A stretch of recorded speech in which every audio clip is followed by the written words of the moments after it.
Assalamualaikum warahmatullahi wabarakatuh. Selamat pagi dan salam sejahtera untuk kita semua. Apa kabarnya hari ini anak-anak? Baik, alhamdulillah. Kalau semua dalam keadaan baik ya. Nah, pada hari ini Bapak akan melanjutkan materi kita lagi tentang masa praksara. Tapi sebelum masuk kepada materi, alangkah baiknya kita berdoa dulu. Silakan untuk ketua kelas untuk memimpin doa. Ya, silakan. Oke, baik. Sebelum masuk kepada materi, Bapak ingin cek kehadiran dulu ya. Jadi untuk hari ini siapa yang tidak hadir? Tidak ada ya, hadir semua. Oke, bagus kalau begitu. Kalau semuanya bisa hadir untuk mengikuti pelajaran hari ini. Nah, oke, jadi kita masuk kepada materi saja langsung, yaitu tentang masa praksara. Lebih tepatnya tentang kehidupan masa praksara. Nah, jadi ada 3 poin yang akan Bapak jelaskan, yaitu tentang apa itu masa praksara, kemudian kapan terjadinya masa itu, dan bagaimana kehidupan di masa praksara itu. Nah, jadi yang pertama itu adalah pengertian masa praksara. Oke, baik. Jadi masa praksara itu sering juga disebut sebagai masa nirleka, yang merupakan suatu masa di saat manusia belum mengenal tulisan. Nah, jadi seluruh dunia itu memiliki masa praksara yang berbeda-beda tergantung tempatnya.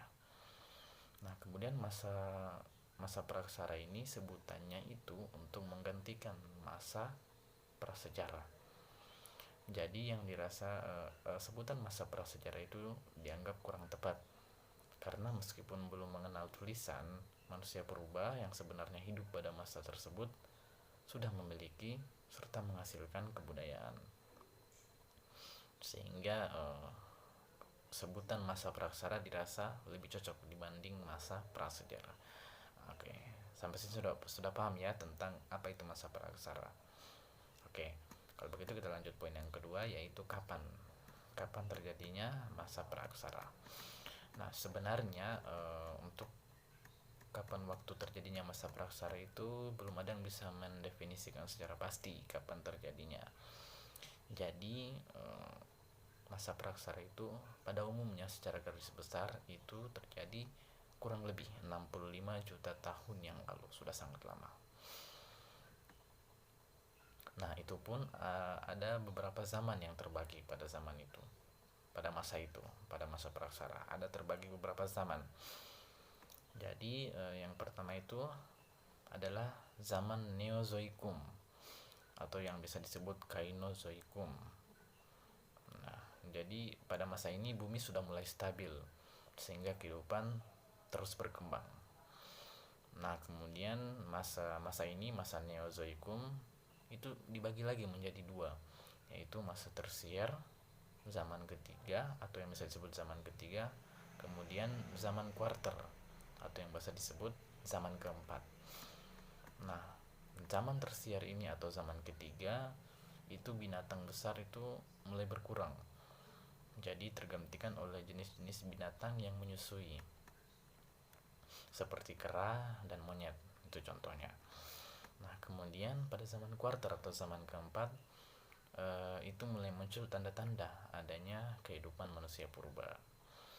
Nah, dan zaman kuarter ini atau zaman keempat ini dibagi lagi menjadi dua masa, yaitu masa Pleistosen yang merupakan awal kehidupan manusia dan seringkali disebut sebagai zaman es, dan yang kedua adalah masa Halosen yang merupakan awal kemunculan manusia purba jenis Homo sapiens yang dikenal sebagai nenek moyang dari masa modern.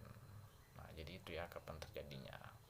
Sudah paham ya sampai saat ini sudah paham? Oke, bagus. Nah, yang terakhir kita akan masuk ke poin ketiga, yaitu bagaimana kehidupan pada masa itu, masa praksara.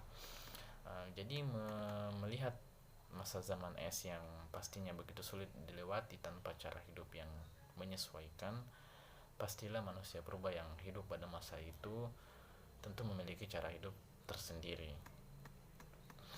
Nah, pada masa itu ada dua karakter khas manusia purba dalam pola huniannya atau tempat tinggalnya. Jadi yang pertama itu mereka memilih tinggal di tempat yang dekat dengan sumber air seperti sungai, karena tentu air merupakan salah satu hal yang sangat penting dalam kehidupan ini. Jadi pola pola kehidupan yang pertama dari tempat tinggalnya pada masa itu manusia purba lebih memilih dengan apa yang lebih dekat dengan sumber air seperti sungai. Sementara yang kedua,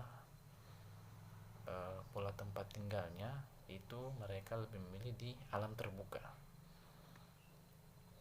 Jadi yang kedua itu mereka lebih memilih untuk tinggal di alam yang terbuka, tidak harus di yang dekat dengan air, tapi lebih memilih di tempat terbuka. Jadi ada dua, yang dekat dengan sumber air, yang kedua adalah dengan di alam terbuka.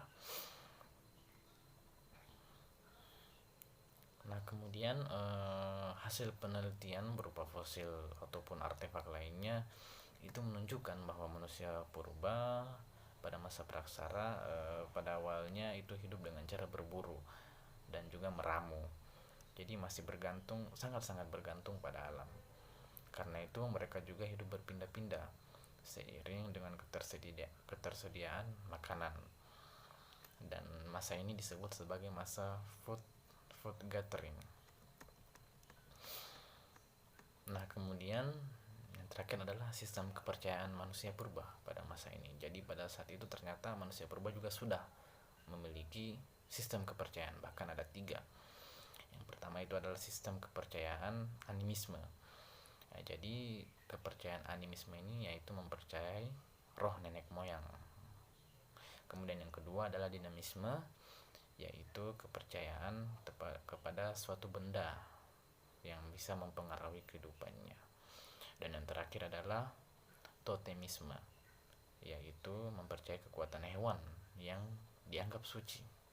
Jadi ada 3 kepercayaan ya pada masa itu: animisme, dinamisme, dan juga totemisme.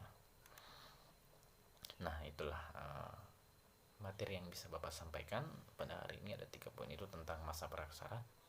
Bapak harap semuanya tadi bisa menyimak dengan baik.